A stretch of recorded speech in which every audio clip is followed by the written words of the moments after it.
Dobozi bampita Orone Derek abasinga mumanyi nga manager Derek ikatunga no Paliisa Gogonyo County akutunga shalamikini yesinoi njala kubebaza nnyo lwakumpagira nali simanyi munjagala nnyo bwe muti mwebale nnyo kundaga omukwano mwebale nnyo butansuulirira abantu banga be Gogonyo County Paliisa district njala kubebaza nnyo kubanga omukwano gwe mwandaga gwa maanyi nnyo. Twayita mbizibu bingi nnyo ba opponents bange bakuba abantu bange naye era Katonda babasazeewo mugoyina okulembera abantu teri asobola kukigaana. So nsaba abantu bange abali ewaka mwenna e Paliisa Gogonyo County seetaaga kulanga muntu yenna alwana kuvuma abantu yadde twawangula naye kati waliwo finals tetwetaaga te kusanyuka nnyo mbu twakimala bakyawedde nedda tulina okukwatagana ne bali be twawangula tulina okwegatta ffenna okulanga tuleeta enkulaakulana mu district yaffe ey'e Paliisa. Bire ebyabaddewo wali omu ku ba opponent eyatematema abantu bange yakuba n'essasi ne liyingira mwana omu omuto gwe ndi mu kujjanjaba ne bali be baatematema njala kuwa report kakati poliisi eri mukola investigation zaayo so temwetaaga kweraliikirira abali mu ddwaliro bali mu kutereera naye nga tetuddamu kubeera mu mbeera bwetyo ey'okubeera nga tulwanagana lwakufuna ntebe ate tudde mu mbeera yakuba abantu ya kuyiwa musaayi si kye kisinga kubanga leero buli omu yeetaaga munne kana kalulu kagenda kutuuka ekiseera kaggweewo so ng'omukwano Mukama gwe yatuteekako mu bantu nga gukyaliwo so tetwetaaga kubeera nga tulwanagana n'abantu kufuna ntebe nedda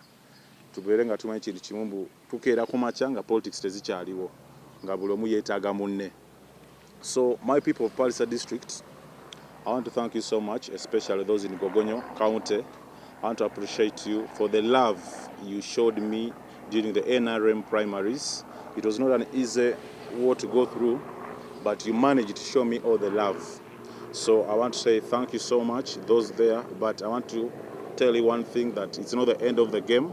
We still have finals, that's in January. So we don't need to be disunited, we don't need to fight each other, we don't need to quarrel with anyone. We need to bring everyone together so that we bring development in our district. And I want to assure my people of Paliisa district that I've done what I've done before and I will continue doing whatever I'm doing. I've taken very many people abroad. Since 2009 up to now, I've taken over 20,000 Ugandans. And in Paliisa district only, I've taken over 1,000 Ugandans who have gone through my hands and who have received employment. So I'm going to continue doing this, not because I'm looking for politics. With or without politics, I'll remain bringing development in my district. Thanks so much. I appreciate you and let's remain together. One love. Era tulinze waliwo olugambo lwayiseewo ate nga kyemmanyi SOPs bazitadde ku Entebbe International Airport bagambye 1st October airport Entebbe ejja kuba eggulawo. Kati tulina okutula ne association yaffe gye bayita UWERA tukwatagane ne Ministry of Labour tusobole okutraveling nga tugende Saudi Arabia. Buli sponsor eyasigningsizza omwana contract by force kono erina okusazibwamu kulanga abaana abakomawo. Buli company erina abaana ne list yaabwe ate buli company ekolagana ne offices eziri e Saudi Arabia. So kyabukyamu nnyo buli sponsor eyaforcinze abaana bano okurenewinga contract mu bukyamu. Ekyo kyo nga association twakitadde ne plan tetugenda kukkiriza mwana yenna kurenewinga contract nga bamuforcinze.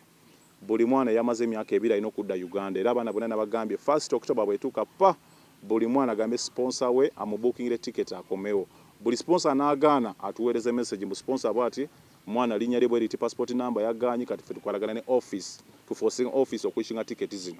If not fenga association tuveyo tuyambe bana abaana balemeredde eri kuba bangi nnyo abali ku street bangi nnyo abali ku embassy kyobula embassy bakomyawo besobola naye nga abaana bangi nnyo abali Saudi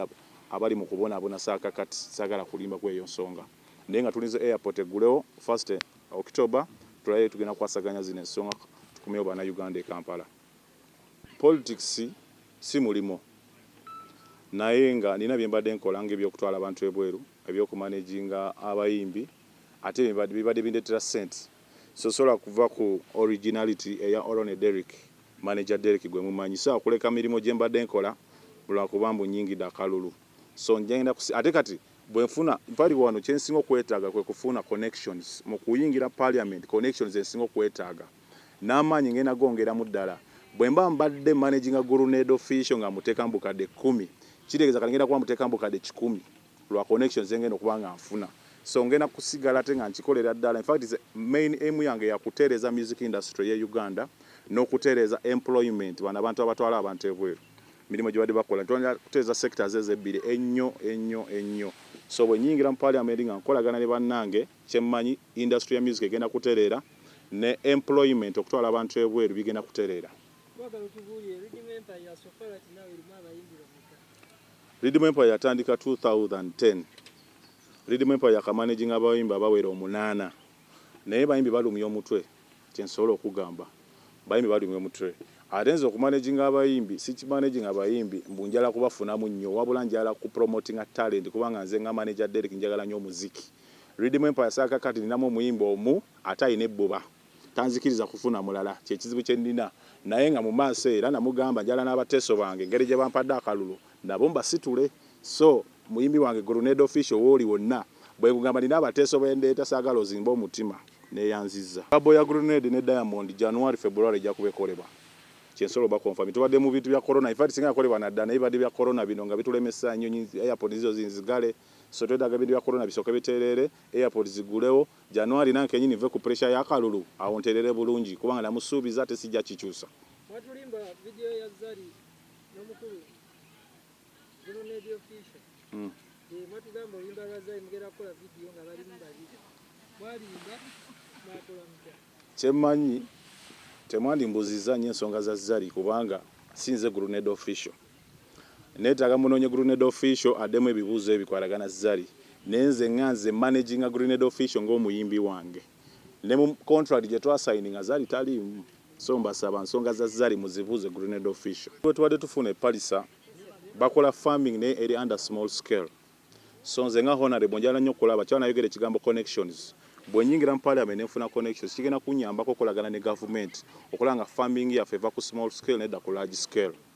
Ekyokubiri planning okulaba nga nlobingayo ebintu nga hose okubanga nditwalira abantu bange abe Paliisa ab'etteeso so nze nga manager Derek n'ekira kinjala okwongerako njala kuyita mu sako groups nina ze nategesewo nga 10 zengenda okuyitiramu nina sako groups ez'abakyala sako groups ez'aba elders ez'aba farmers ez'aba fishermen ez'aba mechanics ez'aba construction etc so nina sako groups zimwengenda okuyitira okulaba nga ndeta development mu district yange ye Paliisa naye ng'ekisinga amakulu kyekugambe farming twala tugijje mu small scale tugize ku large scale kyekugambe mbu tulina obuzibu bumu government ne ba leaders ababaddeyo already balina engeri gye badde week ng'ebintu ebimu ogenda kwesanga n'ewaffe bakyakosa zino boats ezedda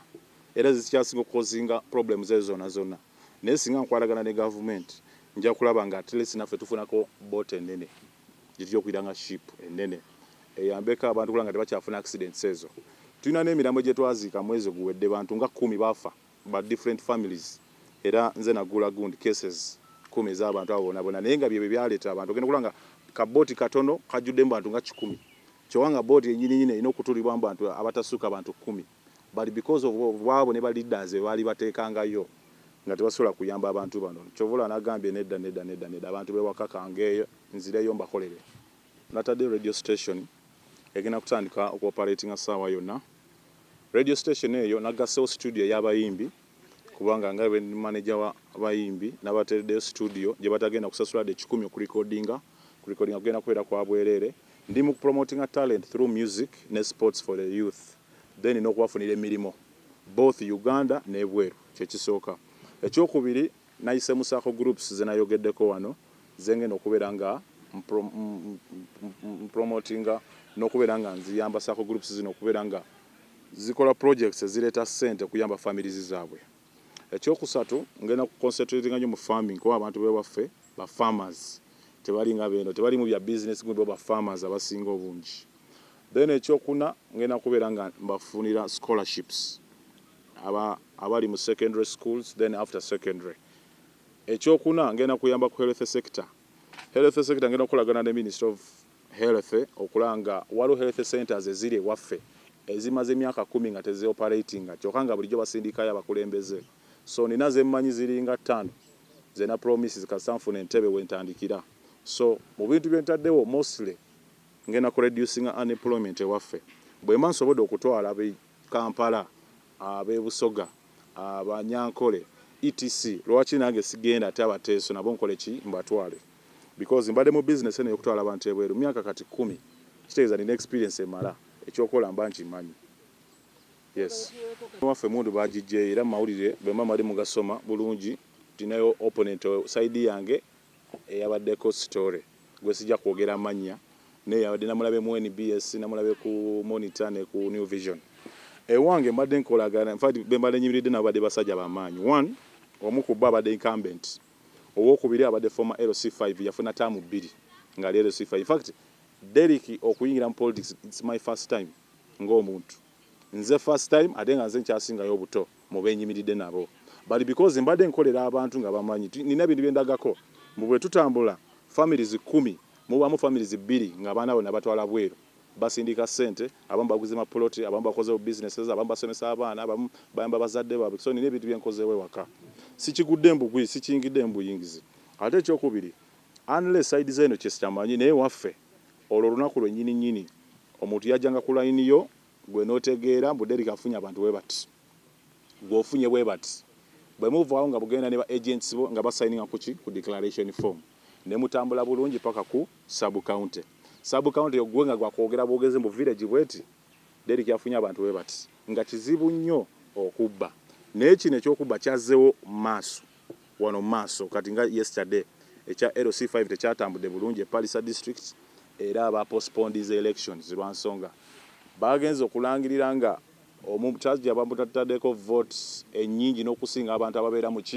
ku kyalo ekyo ng'olabira ddala tekisoboka oŋŋamba otya omuntu omu afunye 16,000 nga n'abantu abali ku ekyo kyalo bali bantu 2,000 bokka kati kwegamba okubba mu ngeri bwe kutyo kubi nnyo